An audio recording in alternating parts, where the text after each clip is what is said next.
Okay, well, we're going to just kind of continue on.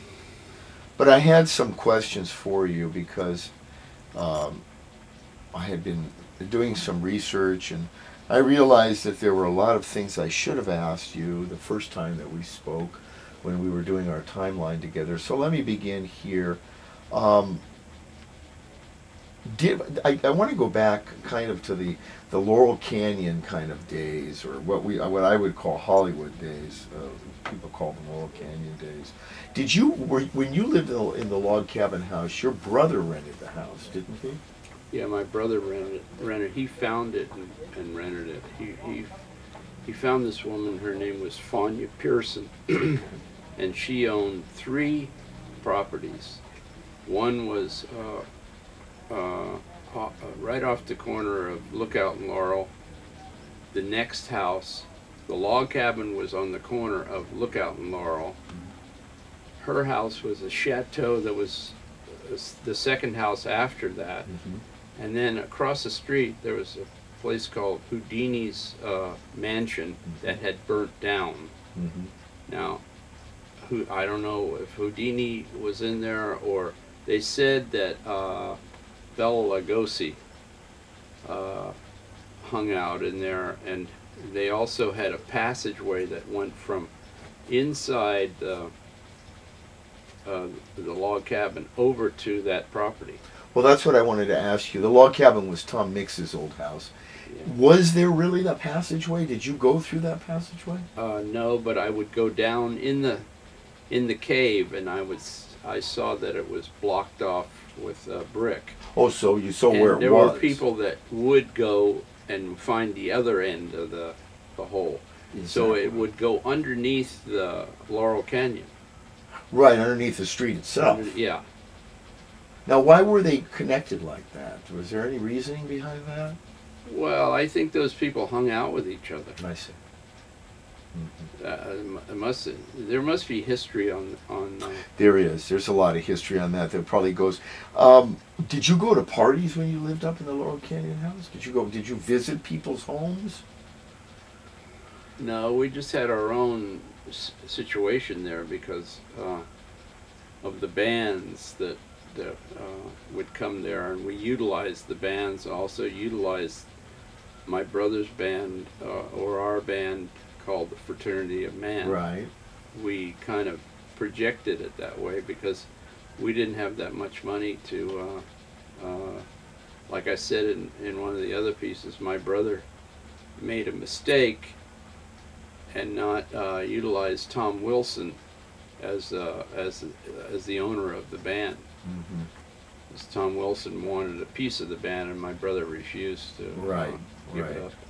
Well, you had 3 bands a night there, didn't you? Isn't that kind of the way you did it? Sometimes 3 bands, yeah. And you charged what, a small admission? $1 or $2, maybe $1.50, whatever. It was cheap. Right. And were there any name bands there, or just local guys that would hang there, hang out? There was a tier of, if you were in the genre my brother's band was in, or our band was in, we weren't like, because we didn't have any publicity money, we were in the second tier. Right. The Factory, even the Leaves had more. I don't know how they got the money, but they could get into universal coverage. They could go to Europe. These bands could go to Europe too, but they had a different flavor. Well, the Leaves lived in Laurel Canyon, didn't they? I don't know. I thought they were a valley band. They might have been. They wrote Hey Joe, I know that. They actually performed at my junior high school when I was 13 in 1966. What was it like at Ciro's on the opening night that the Byrds played? How many people came?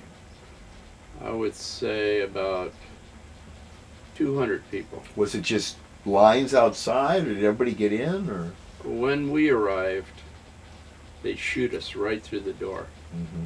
There was a line. Mm-hmm. We started to get in the line. Somebody came out and said, "Come this way." They gave us the first booth that you would come to as you came down the stairs to go to the dance floor. I see. The dance floor was maybe 40 by 20, 40 feet by 20. It was a huge dance floor. And it was a raised dance floor, which is the best dance floor that you could have. Like a basketball court type of thing? Something like that, yeah. Yeah. It was a drum, too.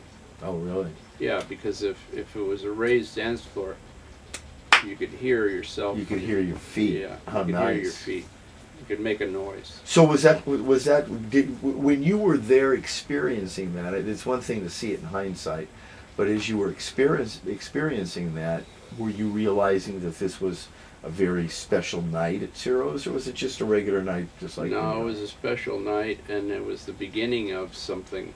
It was the beginning of the white band, because up till then it was the black bands and the other bands that were more prominent. The white band was just starting to grow its hair. Not many of those people had long hair. The Byrds had semi-hair at that time. Right. And but it was a special event because Hollywood turned out. What I mean by Hollywood is that you saw movie stars standing next to you and dancing next to you. Well, the movie stars wanted to hang out with you people more than you wanted to hang out with them. them. Well, the Fondas, I think, had a message out there to, hey, let's help them. And you got to remember too that Brian McLean, who was their roadie at the time, was very entrenched in his father had something to do with building some of the buildings in Westwood where the university was. Oh, really? Okay. He was an architect, and Brian was around as a kid. He was in all their houses. He must have had I mean, his famous father must have had beach property or whatever, but he could walk into those places and be at home, you see. When we went to the Fonda's house, when we went to Jane Fonda's house, he knew Jane, he knew, what's his name, her brother. Oh, Peter Fonda. And he also knew Henry. So he had he could just glide What year in. was it that you went to her house with him? 65. Oh, and where was her house located? Was that in Santa Monica, wasn't it? No, it was in Malibu. It was in Malibu? Yeah. What was the occasion that brought you to her house? Her birthday. And why were you invited? We were invited because we were the talk of the town. And so Vito was with you, no doubt. Vito, I went there early to set up the band instruments. Which band was playing? It was the Byrds, Oh, because the Byrds. Brian was their roadie. Wow. So we had to set it up, and she had a tent on the sand, and I think they set the band in the tent, and so then I got to meet her very briefly, and then she gave us instructions of how to come in and what time. So we designated a time. I told Vito, and I think he brought about 10 or 12 people, and we went in and at a certain time, and it was a crowded situation. Let me see. I can remember a black, famous black guy that was there. Not Sidney Poitier. No, Sidney Poitier. Was it an actor, famous black actor? Yeah. Could have been Sidney Poitier. That would be around the time that he was popular. Yeah, he did something about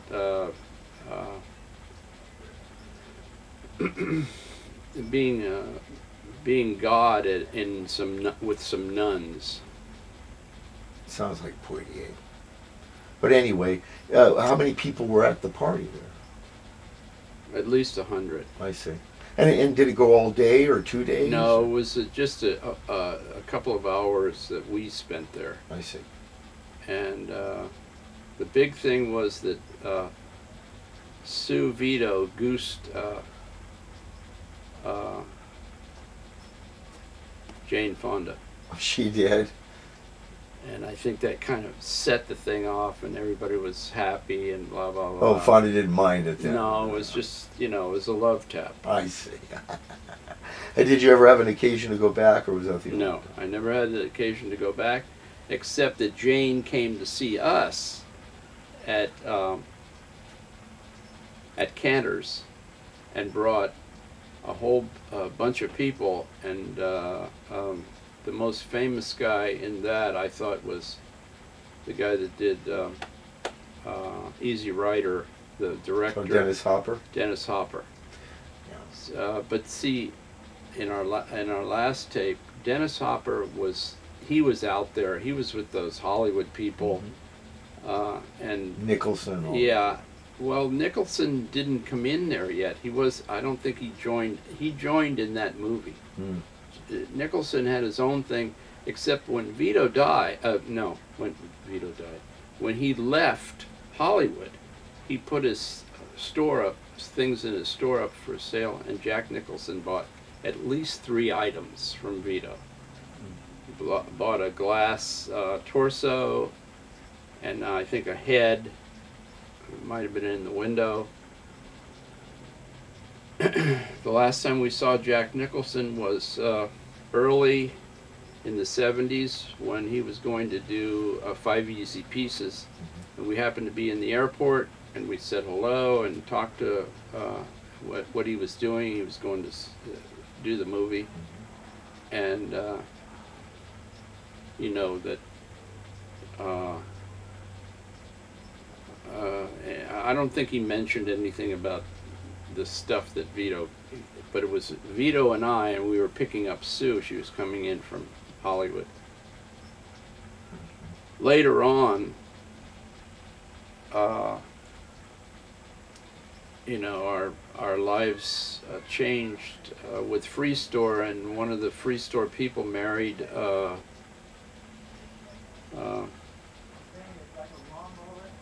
what? Oh.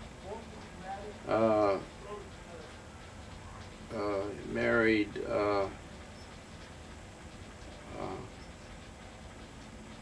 what's the guy? Let me see. His name is Leonardo DiCaprio's father. George. Oh, right, George. Peggy and George. Yeah. Yeah. The other, before we get into the Cantor thing, because I did have a couple of questions. Wasn't Brian McLean also with Love? Didn't he? Well, Brian was waiting to be one of the guitarists in the Byrds, and he had a hope to be in the Byrds. That's what he was doing there. Oh, okay. But there was no way, and he knew that they were always fighting with each other. Well, sure, Crosby and McGuinn, right? It was. I don't think it's so much them. I don't think McGuinn was in on the fights. The fights were with Hillman. With the other 4. Yeah, Hillman especially. What about the Cantor scene? Now, you had mentioned, we talked earlier about you know, how the whole thing started and so forth and so on, how you went over there. Can you just describe a night at Cantor's in 1965 or 66? Just describe a night. You would go to the dance hall, and you dance. We would dance so much and so hard that we were hungry and thirsty. So it used to be that you just go right down the street to one of those places, and when we made the switch from, what's the name of the... Ben Frank's? Ben Frank's. When we made the switch from Ben Frank's to Fairfax, what you would do is you would go down there, get a ride down there. I never had a car. You never had a car the entire time you were in LA? I don't, no, not at that time. Okay. You just stick your thumb out, and somebody is going to pass you by and pick you up. But after the clubs let out, there were groups of you that had to go down there, right? then you would go down there and they would all of a sudden be inundated, just like they are today. You can go there at 11 or 11:30, Cantors, and you'll see they start to come from the clubs. They want their people are hungry and they go down there. Because I recently last year went there, and that's what happened. Sure, and, it's the same scene. Rodney Bingenheimer is the mayor, so-called mayor of Hollywood, in that sphere, the rock and roll sphere, and he's there, and he will talk to people, mostly the rock and roll people that come in there. This and was during everybody else. when you went. This is recently, but I'm saying about then, in those times, the rock and roll clubs would filter people in there, and they would all of a sudden get an amazing amount of people. Sometimes it got so bad that it would go out the door. And how long would people hang out in there? Till the wee hours of the morning, 5 in the morning? 5 in the morning, sure. I saw people there at 5. I went there late sometimes. And so it became a scene. What was the role of LSD in the 60s? The role of LSD was that Timothy Leary and whoever his cohort was, Alpert, wasn't it? yeah, was there, as far as we were concerned, to infiltrate this crowd of people and change the mood, change the idea of the revolution. To me, it was a revolutionary period because it was such a change of the way people thought and the way people dressed. You got to remember that Hollywood was the dress place. Right. The reason why they were the dress place is because they had all the wardrobes would sell their wardrobes at sometimes, and people would find those clothes and wear them on the street. Those were vintage clothes that Sue was vintage making clothes, and and you could get them. refashioning. No, that's beside that. I'm talking about if you needed a coat. I wore a red band coat sometimes. But you'd find those things in this, not in the stores yet, in the wardrobe. You could go to the wardrobe and they would sell it to you right out of the wardrobe of Universal or whatever company. So you start to see those people on the street, and that identified them also. If you want to hitchhike, or oh, there's some of those people. It's like today, you see, they hadn't reached the punk thing yet. You see, the punk very distinctly identifies himself with rings and hair, a certain kind of hair. Well, that wasn't that yet. Right. But with the role of LSD, you're feeling that Leary was... Yeah, so there was a point about getting loaded. Vito had a thing about, we would smoke marijuana. And it was just enough where we would go from point X to point Y or whatever to the dance hall and smoke, pass a joint around. So all you'd get is maybe 2 or 3 hits, and then you'd get to the place and go into the dance hall, and then you dance with it.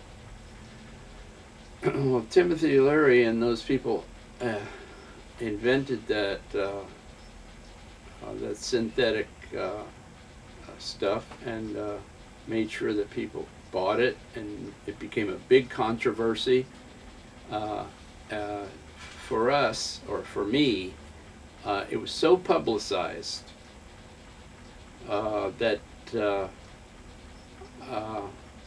it was in every magazine and every TV station and everything would talk about LSD. Now, one time Vito and I went to a thing in Topanga Canyon that was like a bunch of artists, older artists. What year? It had to be, wait a minute, 65, 66, yeah, somewhere in there. And Alpert was there. Which Alfred? Alpert was You mean Timothy Leary's Leary's sidekick? Yeah, Ram Dass. Yeah, Ram Dass today. Okay. So. You know, he's had a stroke. Just to interrupt. Yeah, is that right? Yeah, he's too much LSD, maybe. Yeah. Anyway, go ahead. So anyway, there was a big crowd of people, and they seemed to be older artists, you know. And here's Ram Dass giving a speech about LSD and so forth. So Vito got up, and it says, "Listen, I'm an artist. I've been an artist all my life. And if you think that I need to take anything to get me off, to make art, you're wrong, because I get off on the thing of making the art. I don't get off on taking anything to get there." So then that caused a friction there between those people that wanted to use LSD and the other people. I think in an agreement they were on Vito's side, but the publicity kept coming, never-ending publicity about LSD. So there was one point where I wrote an article, or I wrote a letter to the LA Free Press, and I identified Timothy Leary as a CIA agent. My thought was, and between Vito and I, Vito says, it has to be something for publicity for this thing that these people are taking, because they want them to be loaded all the time. Because if you have a revolution, you've got to stop it, and it did. They did. The LSD world became people that were zoned out, killed themselves, or changed their attitudes about stuff. And so I did do that. And Kumpkin gave me a page. There's a date of when that, and it's never entered any of the books. They just say on the other side that I had an argument with Frank Zappa about the, about using LSD and stuff like that. Frank Zappa knew about LSD too, because him and I had very long conversations about it, and he agreed with me about LSD. And he never took any drugs, except he did smoke, and I don't think he took anything else. No, he didn't like drugs, and I heard that he didn't allow people to take drugs on his residence. Yeah, and that's what broke up some of his bands, because the guy, that's really why, one of the main reasons why he got rid of some of the guys in their band, because the guys didn't have qualifications for his music, but so they were funk players. They could get down with the blues and stuff like that, but as far as his deep writings, and he needed people from conservatories, and that's what he made a big change from those kind of guys. He fired Elliot Ingber. I don't know who that is. Elliot Ingber was his lead guitar after Vastine. Vastine was a famous blues guitarist, so Frank didn't need a blues guitarist. So Elliot Ingber could play both, except he was an LSD head. Oh. And so he's friends with Gail Zappa. He's a very good friend of theirs. But I'm telling you that as far as Frank keeping him, he got other guitarists to work because of the LSD issue. Because of the LSD issue. Yeah. What about the Chateau Marmont? What can you tell us about the Chateau Marmont? You know, the hotel that sits very famously over in I your can't sunset. tell you anything except people went up there. I think they went up there to eat. Was it an eating place? It's a place where people stay. I stayed overnight with Applebaum when we did the tattooed vegetables in a big room it's a very famous place, and at that time it was famous. But you never had an occasion to go there. All right, I'm going to try to see where this is. Is that on Upper Franklin? Above Franklin? Yeah. Yeah. Yeah. You got to remember also, it's around the Hollywood Bowl. See? No, it's not that far east. It's more west. It's actually, if you go down Sunset Boulevard and if Schwab's was still there, you'd pass Schwab's maybe a half a block, and then you go up in the mountains a little bit. Hmm. But you're not familiar. I'm not familiar with it. It's not important. Did you know? Tell me about the GTOs. What was your relationship with the GTOs, or did you have a relationship? That was the break off with us. Now Frank Zappa had just come back from New York City, and he was looking for some. He couldn't ask us anymore to dance with him. Why? Because we had made a break with him because of his manager. Well, tell the story about that. The manager that he had originally was Mark Cheka. Mark Cheka was kind of a Russian, kind of a funky New York artist. Okay. You know, bohemian. He was a real bohemian. And he was originally Frank Zappa's manager, and Frank, maybe Herbie Cohen gave Frank Wilson, you know, for his A&R man, for the record Freak Out. You see, Mm-hmm. so. Let me see. Let me try to make this clear. Take your time. See, Herbie might have been the manager, but we felt that this guy deserved to be the manager. By the way, he did sing on Mark Cheka did sing on Frank Zappa's Freak Out. You can very distinctly hear him, and he also talks in Russian or some foreign language, because if you play the thing slow, you can hear him, hear what he's saying. Something, you know, something they did with the record. But anyway, so then he changed to this guy, Herbie Cohen, and we had a big thing with the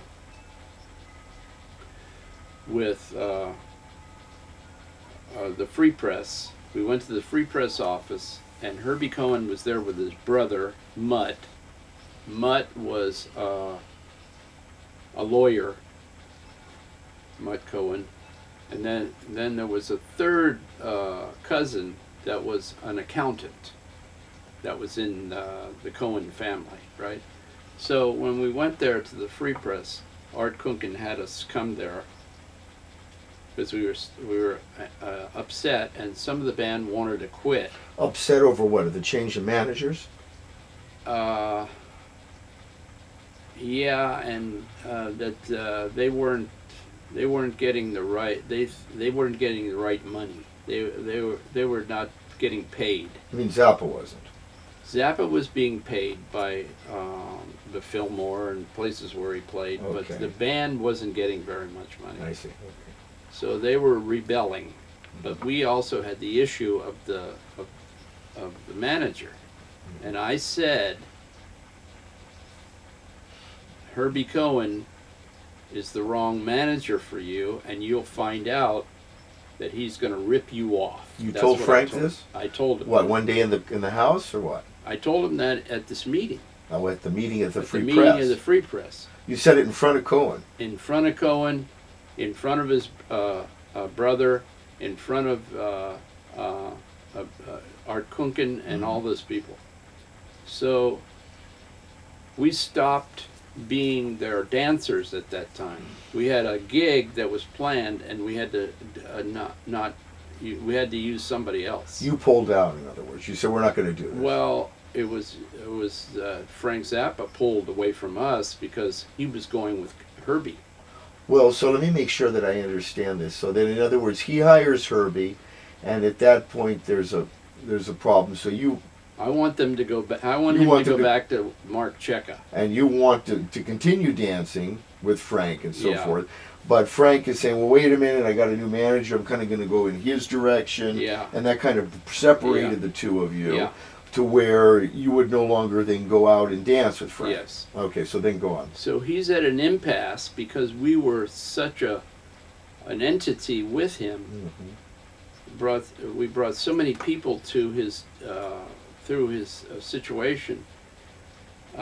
It shows in the movie "You Are What You Eat" Oh, by Feinstein. Okay. by Feinstein, because he's got this huge place.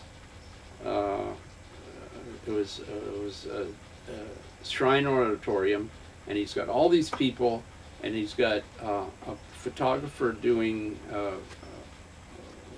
what's his name, the photographer that did the movie. Anyway, he's you see by the audience, the reaction of the audience, and what we did on that stage, that it was a phenomenon. Oh, really? I have to see that. I don't. I just want to have it seen. Yeah, it was a phenomenal thing, and so Frank is departing from us, but he can't get work. But you haven't. There's no animosity between you, is there? There's animosity only because of the manager, but the band did go back to him within a few days. He had all the band members back. They didn't quit. They were going to quit. And but the only thing is, he separated the dancers from them. Now, the GTOs were part of the dancers. That's what the question you asked me. You asked me about the GTOs.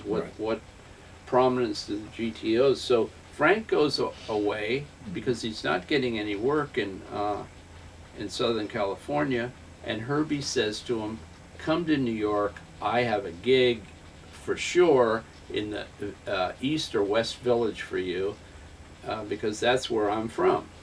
So he goes there, and I think they gave him one of the hot rock and roll places, and he stayed there for a long time and worked there.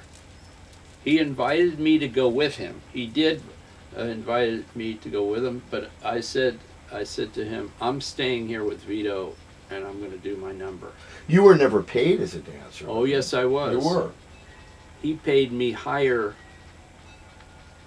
When I went to San Francisco with him, he paid my lodging, and not my food, but he paid my lodging, and then he would, at that time, he'd give me $50 for coming up there, and the transportation. I went with the band. You see, Right. we were solid. We were happy, and you know. I had no problem at that time. When was the last time you talked to Frank Zappa? 80, 88, 89. Why? What prompted you? I went up to see him, and Was that when you went down for the Gong Show? no, because the Gong shows were the late 70s, early 80s. Yeah. He did send me a telegram for something he was doing at the Roxy, and I'm on the cover of that, dancing on the stage with him. Oh, okay. And he asked me to come and bring some dancers, and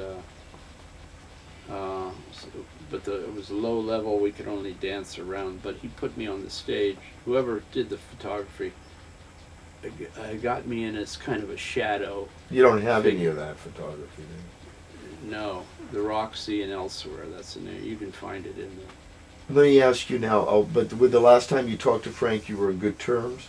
Yeah. Never was in any animosity, though. No, I went there to when I went there, went there to speak to him about.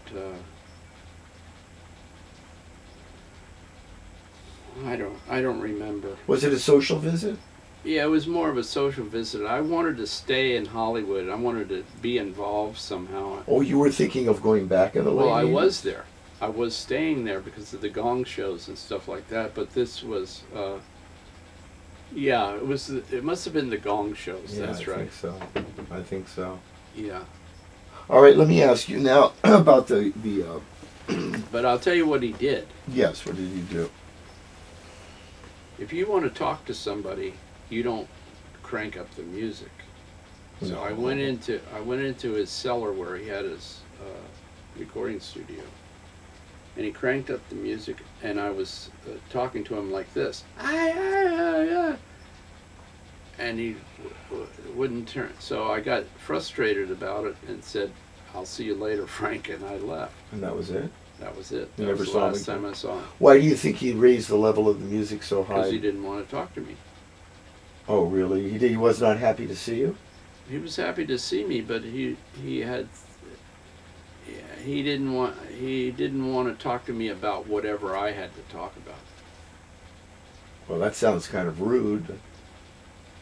Yeah, maybe. But I just filtered out of the house, went up, talked to Gail for a few minutes, and left. What about now? So you got to remember also that we're back to the GTOs. Right. They were the Pamela Miller DeBarris was their famous babysitter. Right. Until later on, when they started to pile up money and they could hire people to do that, she was on call to be the babysitter with Moon Unit and probably the next child. Uh-huh. And she was married to the fellow that started To Serve With Love, Michael DeBarris. Well, I don't know about him. Yeah, that's who she married. Yeah. That's who she married. Well, she needed. But she was with Vito initially? She was a poet, young girl, about 18 years old, and she showed up with some of those Valley girls and kind of had a nucleus of women. And when Frank Zappa came back from New York, I say he was looking for an entity, and he very, very smoothly asked her to show up and started the GTOs. Now, the GTOs, as far as we were dancing, because we did piles.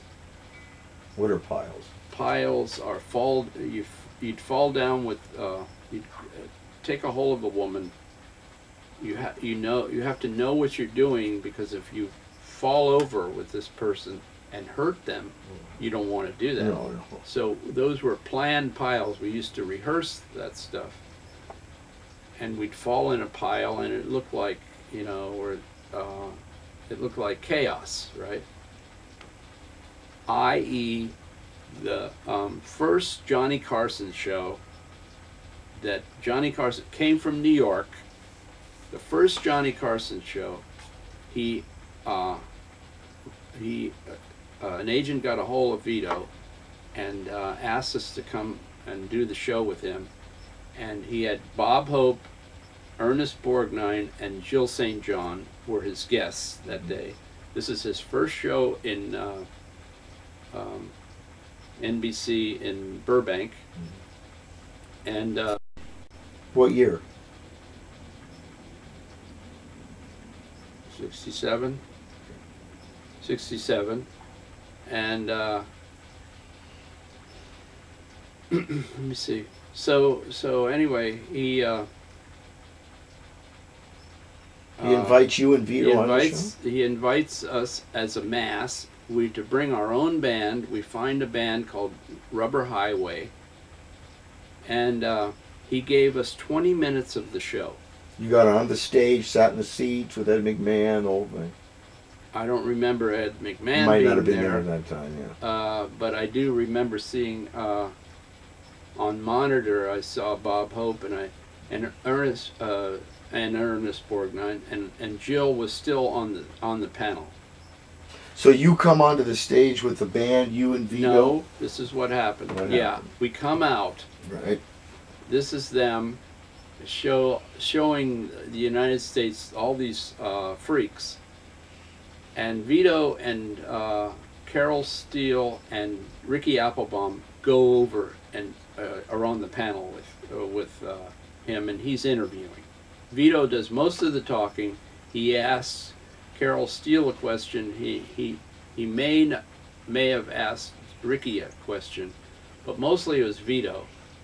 And then he says, "I heard you. I see you have your band and some dancers here. Are you going to dance?" Okay. For us, and okay, the music starts. They cut away. We're out there dancing. I think Sue broke off, or somebody broke off, and took Johnny by the tie and brought him over to the middle of all this chaos. Somebody knocked him down. He's on all fours, and I remember seeing the footage on TV, and he's like, he's got an amazing face because somebody's under him and they're grabbing him by the balls. So the music ends, and by then he's back on the panel, and Jill St. John's still there, and I go after Jill St. John, but the curtain, it's the end of the thing, and they won't let me bring her into the thing, and that's it. That was the only time you guys were on, that one? Just this one time, 20 minutes. Well, good. And that's the first one that in the first show that he did in Hollywood, you see. Mm-hmm. Well, he must have gotten a good bang out of it. And we got panned.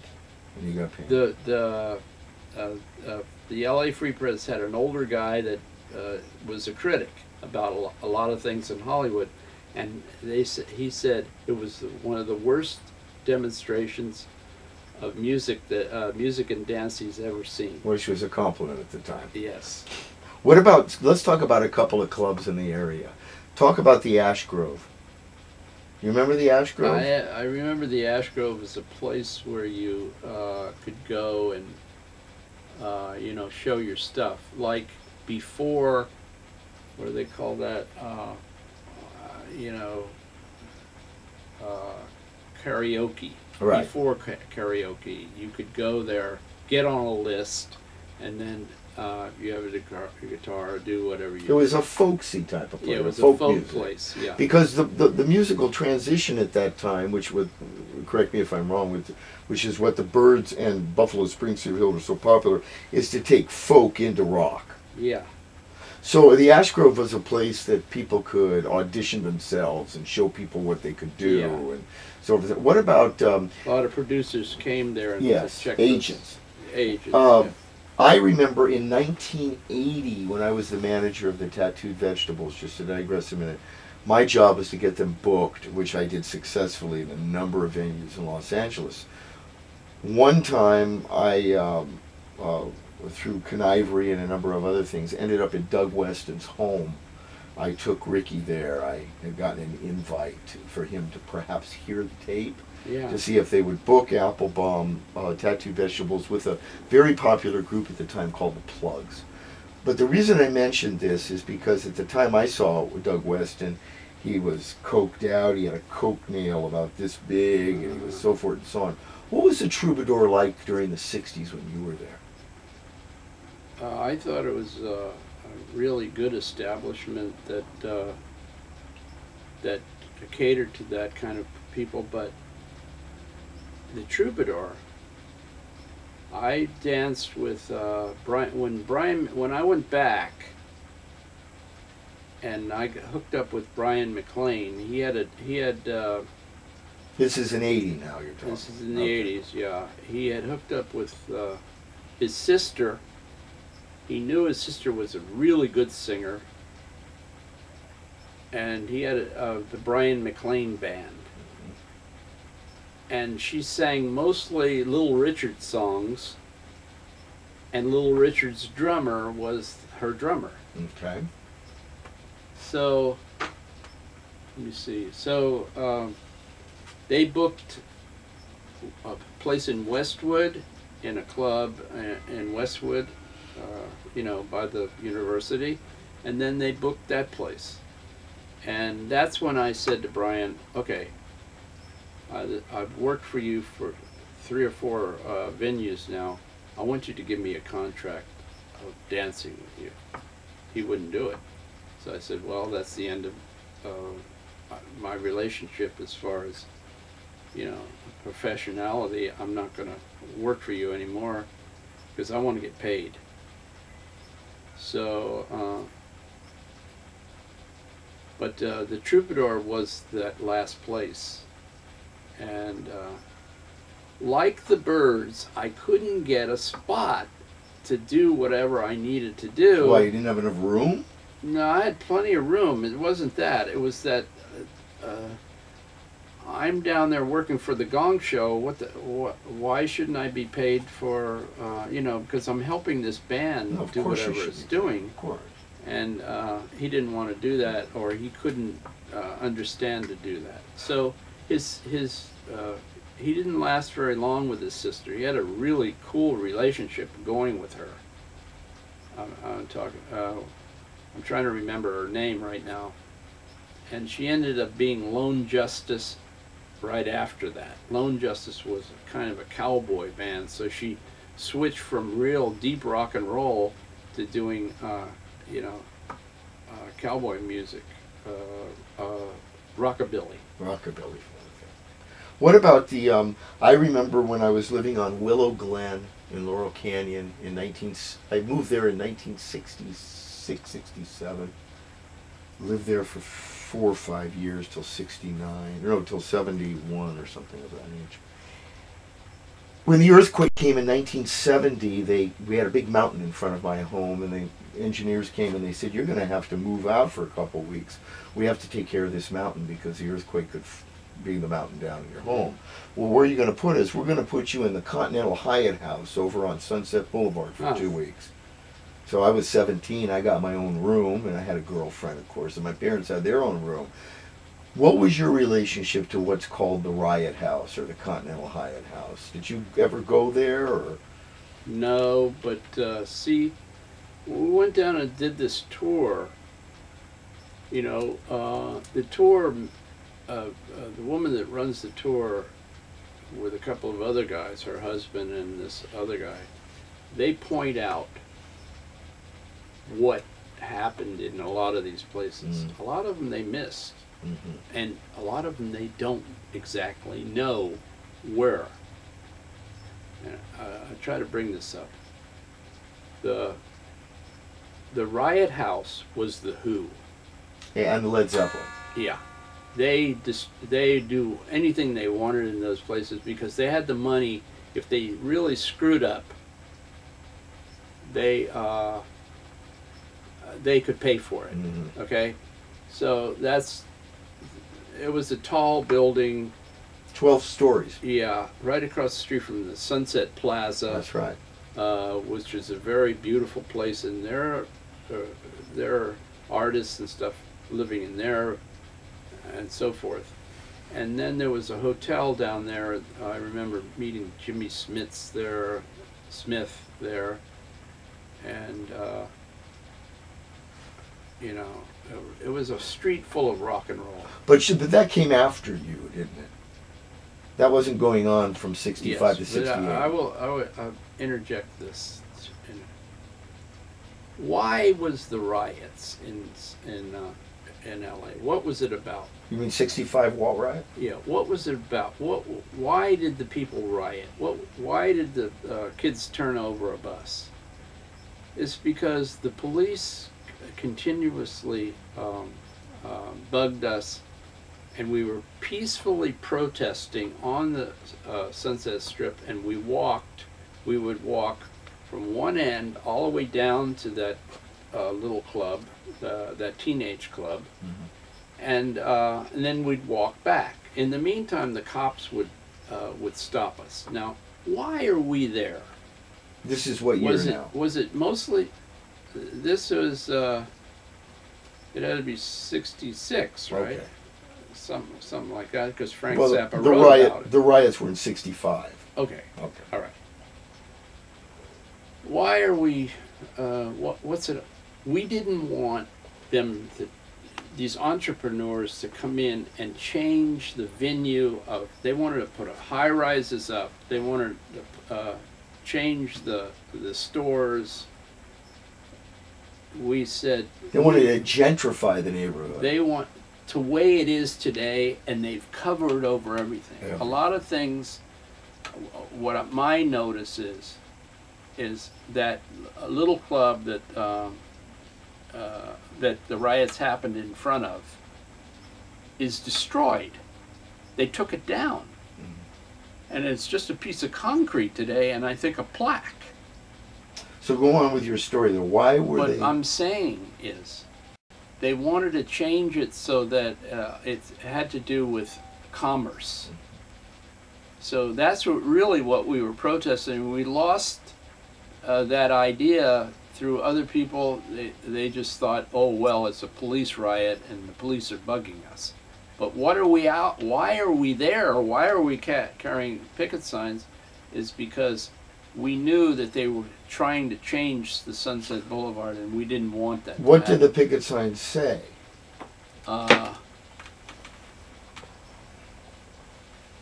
some of them, of course, said stop police brutality, but I don't remember. I don't know, but when they asked us, we were asked. Elliot Mintz had a program at that time. KMET. Yeah, he's still. I think he's still with John Lennon's. He manages Yoko Ono. Yeah. I remember calling in on that fact, you know, about the riot and stuff like that. And I was very irritated, and he knew it. And then he talked to me, and he tempered me down and stuff. But I remember this. I was by the body shop. And there was another venue right next door, and it was kind of a club that was an eatery next to the body shop. Body shop's here. The next place is right over here. And there's I don't know if I got interviewed there, but Time Magazine did a thing that I was a communist and I was the instigator. And they put my picture in Time Magazine that I was an instigator. I was a communist instigator that started these riots. And that is in the Time Magazine right now. There, it should be in the archives. Unbelievable. What about other places like the Rainbow Grill? Did you go to the Rainbow Grill? Rainbow Grill was next to the Roxy. The Rainbow Grill was always a nice situation. I remember David Roth was down there once, and he was freaking out, and he took somebody's skirt. Somebody gave him a skirt, and he made hair with it. And we're sitting at a booth, and we're freaking out in the booth. And then you could go upstairs. And what was upstairs? Upstairs was a small disco. It was like a hole. Oh. And drinks and so forth. And you went up there and danced. Yeah, you were let into the Rainbow Club free too, weren't you? Anywhere we went. Anywhere you went, yeah. I went down there a couple of years ago with people from Paris. They were doing a movie. And there's Mario, and Mario says, this guy was our salvation. If it wasn't for him, he can come into my club anytime he wants. He has carte blanche, come in here. Because he knew that when we had the stage at the Whiskey A Go-Go, I would come there almost nightly and dance for 2 to 3 hours at a time. But that's when he owned it. He still owns it. He owns it. He was a cop, wasn't he? He's an ex-cop. Well, The other guy. The other guy was. Yeah, maybe I think Mario they both too, were. but I think they're the both. other guy was the cop. I think they're both ex-cops. I'm trying to remember his name. It's in that book I gave you. He's the most prominent guy, and he loved my paintings. The same type that you Yes, did for me? same type. He bought some. He asked me to sell him some more, and then when his house burnt down, Gail Zappa gave him 2 or 3 ones that I had given Frank. Mm-hmm. I did see a really crazy painting in their house that she has in a room that's a cold room, you know, with a lot of furniture in it and stuff, and she sets it up so that you have to pass the painting. Oh, yeah. Catherine saw it, and maybe she could say something about it. Well, I have a lot of them that you did. I have the one you did of me with in front of Judge Murphy back in 1982. And I have a number of them in frames. Yeah. What about Barney's Beanery? Did you ever spend any time there? It wasn't our thing to go there. I went there on several occasions, probably to eat. Mm-hmm. And according to our friend in L.A., Kim Cooper, Morrison lived in a motel across the street. That's right. And that was his home. I think it was called the Tropicana Mobile Hotel. Yeah. And when we went down there, we have footage of it. Mm-hmm. We went with a group of people that were in her tour, and she shows the room. Mm. She also shows on one, in the as you go on the bus. Do you remember the name of Catherine? Do you remember the name of the particular guy that died? She talked about. It was on a side street, and she's talking to us about how this guy died in a strange way. Do you remember the name of the rock and roll musician? He's a very prominent guy, and he was in a mode of straight mode, and he was thinking about switching, but he was having an incident with a girlfriend, and she was kind of both sides, and they think that you know, the gang warfare there killed him. He did, I Fought the Law and the Law Won. Oh, Steve, oh yeah. He did that one song. Yeah, I know exactly who you mean. And he was going to change to go to, it looked like the venue of the day, you know, the long hair and stuff like that. He was a straight looking guy. Right. But as he lived in an apartment house on this certain street, and as you went straight ahead, you could see this other place that all the rock stars had died in. Oh, really? What's her name? Janis Joplin? Janis Joplin. Who I don't. 2 others prominently, and it's like the ghost room in that house, just like Morrison's room at that motel was the same way, and this woman points those things out. Interesting. Yeah. What about Rodney Bingenheimer's? Did you go a lot? Did you go? Well, we went to Rodney's opening. When it first opened. When it first opened, he was very cordial. He's the sweetest, nice guy. Even the woman that runs this tour had a thing going with him because he lived next door to her or near her, and he was always trying to coax her to go to you know, shows with him, rock and roll shows, and she never would go.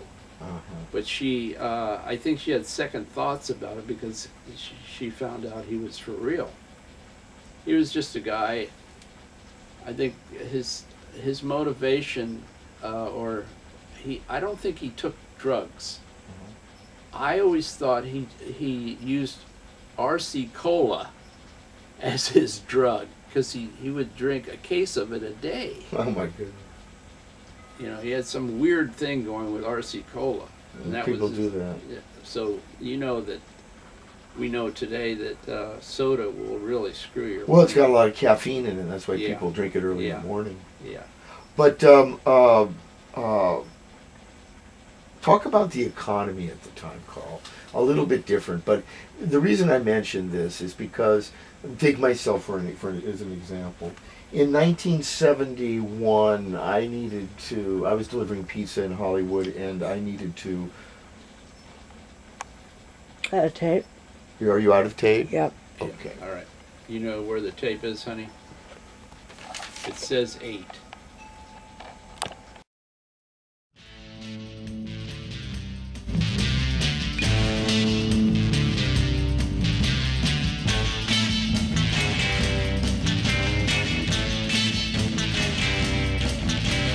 Mr. America